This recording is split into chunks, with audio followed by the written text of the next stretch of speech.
Assalamualaikum warahmatullahi wabarakatuh. Sahabat yang berbahagia, pernahkah kita bertanya-tanya, bagaimana kekhalifahan Islam di masa kejayaannya bisa mencapai kemakmuran yang luar biasa? Hari ini, kita akan menyingkap rahasia sistem ekonomi Islam yang membuat kekhalifahan menjadi super kaya dan makmur. Bayangkan sebuah sistem ekonomi yang tidak hanya menguntungkan segelintir orang, tapi membawa kesejahteraan bagi seluruh masyarakat. Itulah yang terjadi pada masa keemasan Islam. Mari kita mulai dengan fondasi utamanya. Pertama, sistem ekonomi Islam berlandaskan pada prinsip keadilan dan kesejahteraan bersama. Berbeda dengan sistem kapitalis yang fokus pada keuntungan individu, ekonomi Islam memastikan kekayaan tidak menumpuk pada sekelompok kecil orang saja. Zakat menjadi pilar penting dalam sistem ini. Bayangkan sebuah mekanisme distribusi kekayaan yang teratur dan sistematis. Setiap muslim yang mampu wajib mengeluarkan 2,5% dari hartanya setiap tahun. Dana ini kemudian disalurkan kepada yang membutuhkan, menciptakan pemerataan ekonomi yang luar biasa. Sistem perdagangan yang diterapkan juga sangat menarik. Kekhalifahan membangun jaringan perdagangan yang luas, membentang dari Spanyol hingga Cina. Mereka menerapkan sistem perdagangan yang adil dan transparan. Tidak ada monopoli, tidak ada riba, semua transaksi harus jelas dan menguntungkan kedua belah pihak. Wakaf menjadi inovasi ekonomi yang revolusioner. Pemberian harta secara sukarela untuk kepentingan umum ini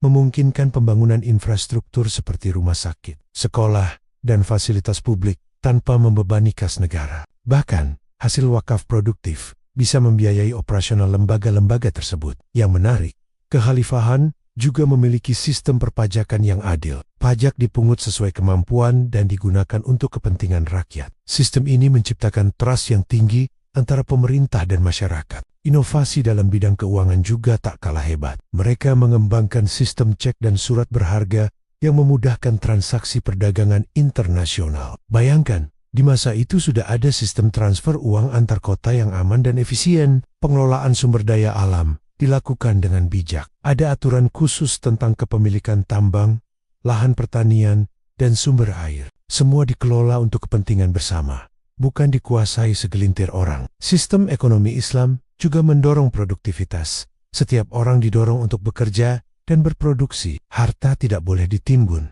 tapi harus diputar dalam ekonomi. Ini menciptakan perputaran ekonomi yang dinamis. Pendidikan menjadi prioritas utama. Kekhalifahan mendirikan perpustakaan dan universitas yang gratis. Mereka paham, SDM, manusia berkualitas adalah kunci kemajuan ekonomi. Hasilnya, kekhalifahan Islam mencapai tingkat kemakmuran yang mengagumkan. Baghdad, Cordoba, dan kota-kota Islam lainnya menjadi pusat peradaban dunia. Tingkat kemiskinan sangat rendah. Bahkan ada masa di mana sulit mencari orang yang berhak menerima zakat. Pelajaran berharga apa yang bisa kita ambil? Sistem ekonomi Islam membuktikan bahwa kemakmuran bisa dicapai tanpa mengorbankan nilai-nilai kemanusiaan. Keadilan ekonomi bukan utopia, tapi bisa diwujudkan dengan sistem yang tepat. Sahabat, sistem ekonomi Islam ini bukan hanya catatan sejarah. Prinsip-prinsipnya masih sangat relevan untuk diterapkan di masa kini.